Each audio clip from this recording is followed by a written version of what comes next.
Hi, welcome. This is Jeff Custer, and this is the Wednesday night Bible class at the Fort Walton Beach Church of Christ. I'm glad that you're joining us today. This is our second attempt at this class.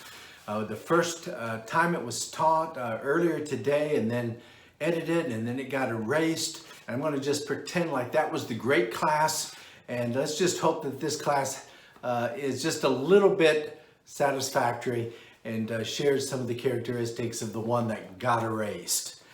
In any case, we're studying in 1 Peter chapter 5, and we're talking about leadership. In the chapters up till now, there are a lot of practical encouragements that Peter gives to the Christians that are going to be facing persecution and that are the recipients of the letter. He wants them to be ready. He wants them to stay faithful. He wants them to get through the persecution. But there's also a need for the church corporately to be ready, and today he turns his attention to one of the important factors for the church's survival, for getting through the difficult times ahead, and that's leadership. In the Old Testament, you have leaders given great importance. You have names like Abraham and Moses and David and Daniel and Josiah and so on. And these men, they helped the Israelites through very difficult times. Times of captivity, times of invasion, times of war, times of famine, times of apostasy, times of tremendous upheaval. That's what they're going to be facing there in the first century. The recipients of this letter are going to face difficult times. And hey, the letter still applies because that's true for us as well. Difficult times may be ahead. I'm no prophet. I can't tell you what's going to happen next year and the future years, but I've lived long enough to know that there's always difficulties. And leadership is important for the meeting of difficulties. In the Bible, these men that are named are not the only leaders. There are also leaders that are called elders, that are found in just about every city. And they would sit in the gates of the city, and people would bring their problems. They would come and talk to them about marriage difficulties, about business transactions, about conflicts with neighbors. Whatever it was, they would come to these wise men who were sitting at the gates of the city. And these men who they knew and who had known them maybe all of their lives, these men would give them counsel and help them get through and to move ahead. These men were called elders. Today, it shouldn't be surprising that in the church, these men are still called elders. They don't sit in the gates of the city, but there are men in every church that are established to do very similarly to those Old Testament elders, to lead the church and to help people with their individual problems. Peter calls these leaders shepherds and examples. That's what an elder is to be today, a shepherd and an example. We're going to talk about that in some detail. And despite the fact that we have some difficulty sometimes understanding the role of an elder. And in the church today, I think that we need to re-examine what we think about who and what an elder is. So that we will give them the proper encouragement. And if you're an elder, that you will have the proper goals for your work for God. You can imagine that the work of a shepherd in biblical times was not a 9-to-5 job. I mean, the sheep need care all day long, every day, no vacations, no holidays. The shepherd would go and he would live with the sheep. He didn't clock out at 4 or 5 o'clock and go home and forget about them, but they were his responsibility. And so he would be there. He would sleep with them. He would eat with them. And yes, that close proximity probably ended up smelling like them. But the point that I'm trying to make is that it's not a normal kind of job. It is really a calling, and it requires close and intimate contact with the church as a whole. These elders were not men who just met a certain list of qualifications and get plugged in to the role of elder. They were men who really qualified themselves with the quality of their lives. their service, their involvement in contact with the sheep, with the church, qualified them for this kind of role. The way they had lived their life qualified them, and they were known by the church. They weren't people off in some office or boardroom and practically unknown by the people over whom they rule.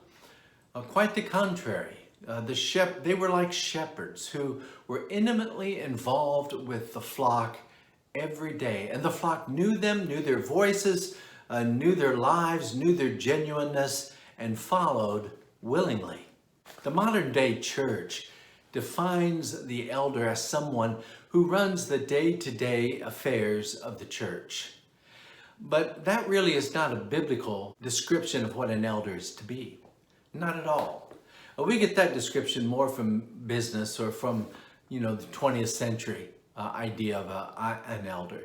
In the Bible, this idea of them being shepherds stands out and is the principal description of what an elder is. As we will see, the job of an elder is not so much making decisions, though that certainly is part of it.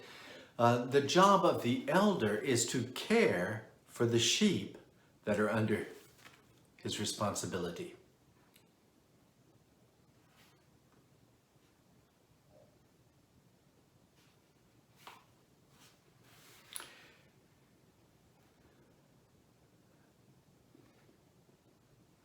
First of all, I want to say this. Elders are examples. They're examples in the sense that they have already lived a good bit of time on this earth. They have walked the path of faith. They've met the same persecutions and difficulties that we have. They've had children and struggled with their children. They have had wives and struggled with their wives. They have had jobs and struggled with their jobs. Anything that we have gone through, an elder has gone through. He hasn't just gone through it. He has come through faithfully. And so as an example, we want someone, not just someone who suffers like us, but someone who has suffered successfully, who has gotten through with his faith intact, because that's what we want for ourselves. And so the elder becomes an example that we can follow. He has done it, and if we walk in his footsteps, we will get there as well.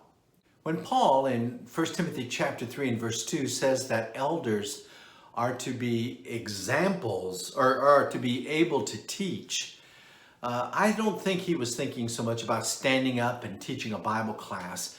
I don't think really that kind of position existed yet. Really, their interaction was more on a personal level.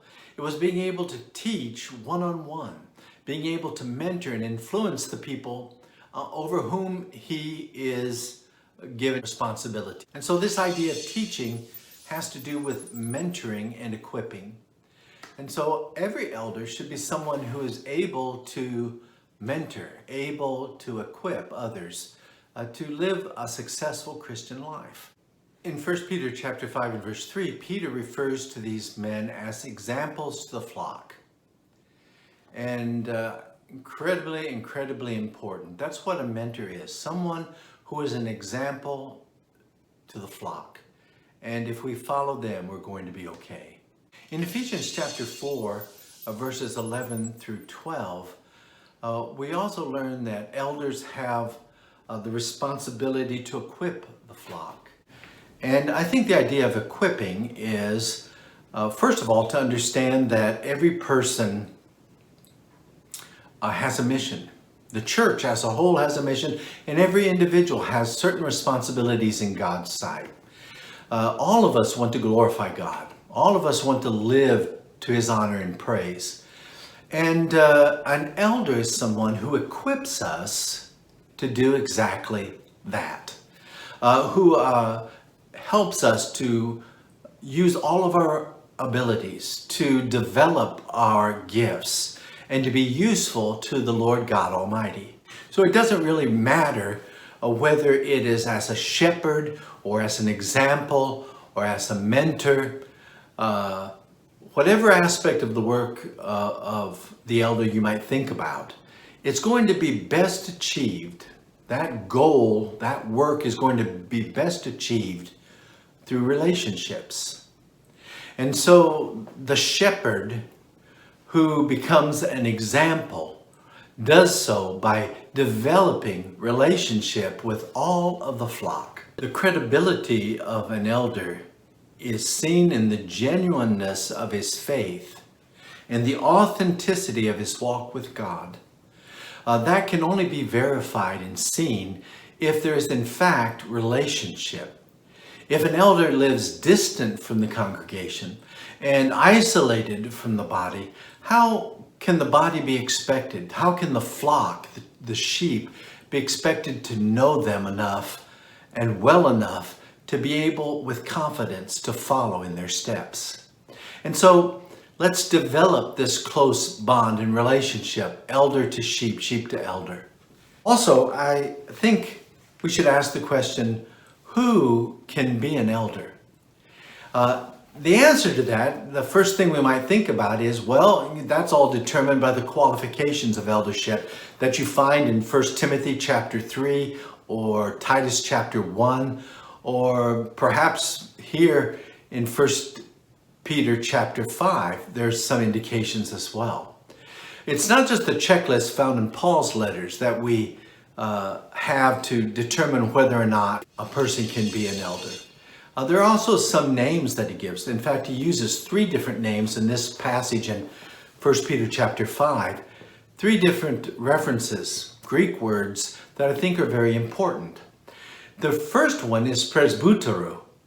Presbyteru, or sometimes it's pronounced presbyteru, that is a word that means essentially an elder, someone who is older, someone who is more experienced. So right away what we're told is that a person who is going to serve as an elder has to have a wide-ranging experience in the faith. He's someone that has gone through it already. He is not young and therefore unexperienced with problems that are going to come in the natural course of life, but he's someone older who's gone through them already and gone through them, as we've said before, successfully. If you think about it, Paul is also warned against somebody trying to serve as an elder when they are actually new in the faith. In 1 Timothy chapter 3 and verse 6, the scripture says this: "He must not be a recent convert, or he may become conceited and fall under the same judgment as the devil." And so not a new convert, not a young person that hasn't experienced life yet, but someone who by his experiences has learned a lot from life and is able to help those of us who are younger to get through those problems. The second word is poimaino. It is variously translated. Sometimes it's translated pastor. Sometimes it's probably more properly translated shepherd. That's the idea that pastor ought to have. But, you know, if you are familiar with the religious world today, many churches will call the prime leader, the head guy, they will call him pastor. They will say, "This is my pastor."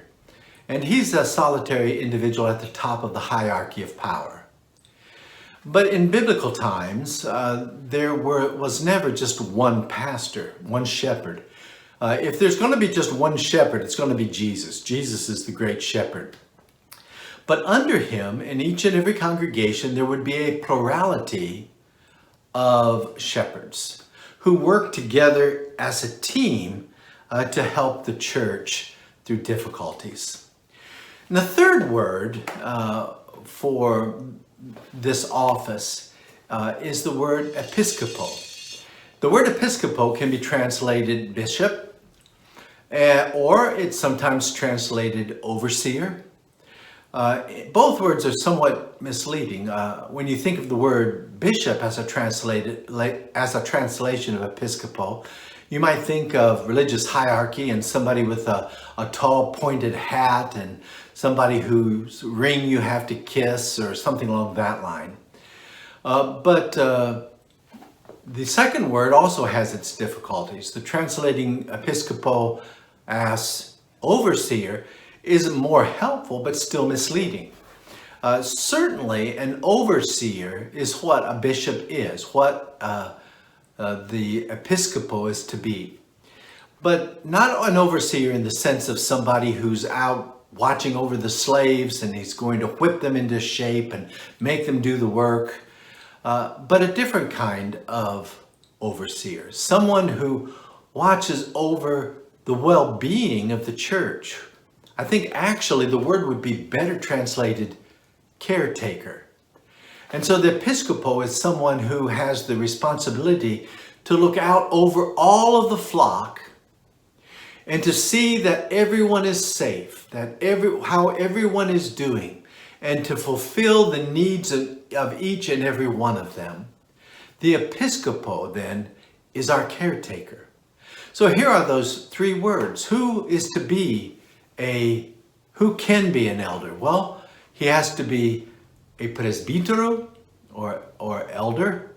He has to be a episcopo, or willing to oversee and be a caretaker of others. And he's also to be a poimaino, or a shepherd, and watch over the flock. So these all are important words for getting a grasp on what it means to shepherd the flock, what it is to be a leader and elder in the church. And I don't think that is necessarily the only thing. In fact, if you were to go to Romans chapter 12, verses 4 through 8, you'll see a variety of gifts. One of the gifts that it talks about is the gift of leadership. And I think that elders also need to have some degree of leadership skill as well. Not everyone has leadership skill. Not all elders have the same degree. But there has to be an ability to be able to guide others, to stand out in front and have others follow them. It's a characteristic certainly of a good shepherd, but leadership goes perhaps a little farther.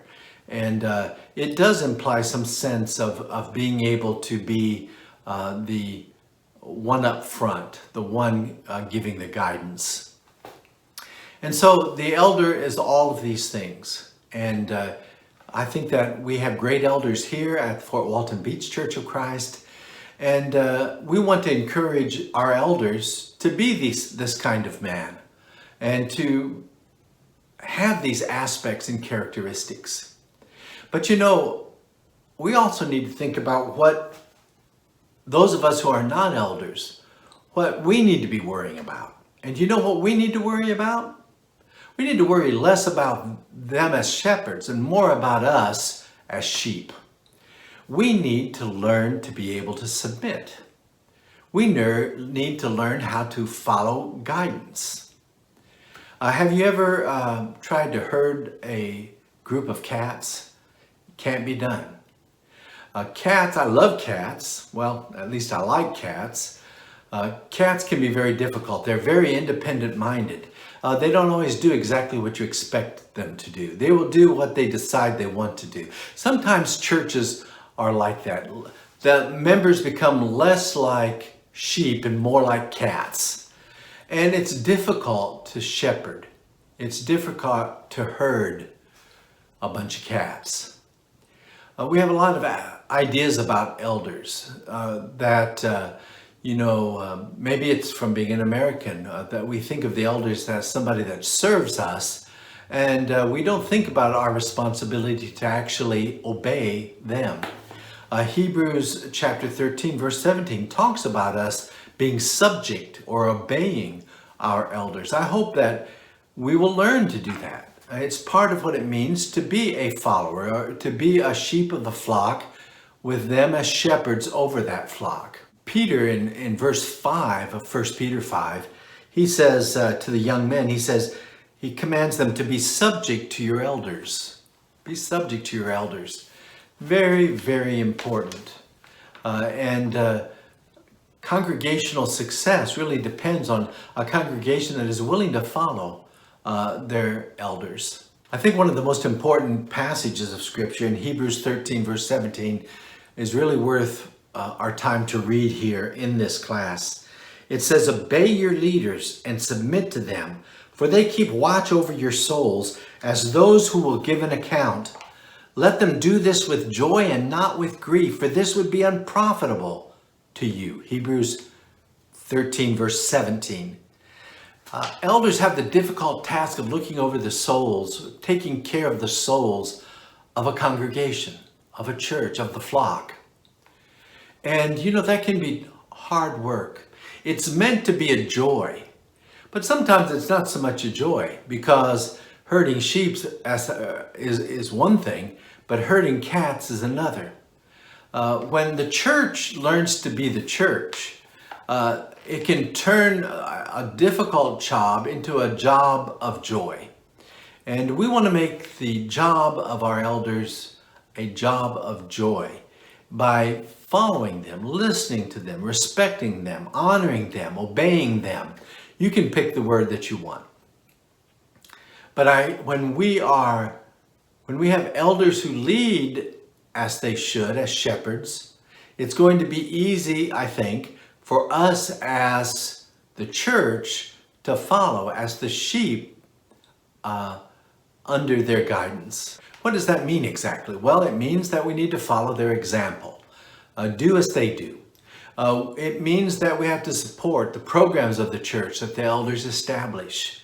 It means that we look at the elders as more than a complaint department. We see them instead as what they're meant to be. We go to them like the people did in ancient times when they went to the gates of the city. We can go to them for guidance and help and instruction. And I think that would make their work a true joy.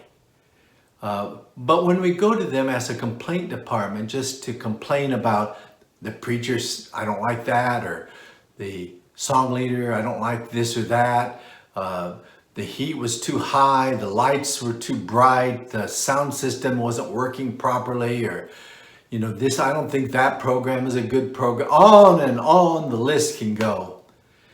It just can become a burdensome thing to be an elder. No elder chooses to be an elder as a board of people who receive just the complaints of the church.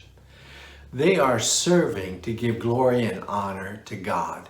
And you can make that a pleasurable work, or you can make it a very difficult one indeed. Years ago at one Bible lectureship, this was the title of one man's lesson. What brethren wish elders knew about leadership. In preparation for the lesson, he had done a survey in many different congregations, and he asked them, what do you think the elders need to know about leadership? And here's some of the things the people came back and said. They said, we wish elders knew the word. They said, we wish elders knew how to better communicate with the congregation. They said, we wish elders knew the difference between leading and directing. They said, we wish elders knew that a big part of the leadership is trust.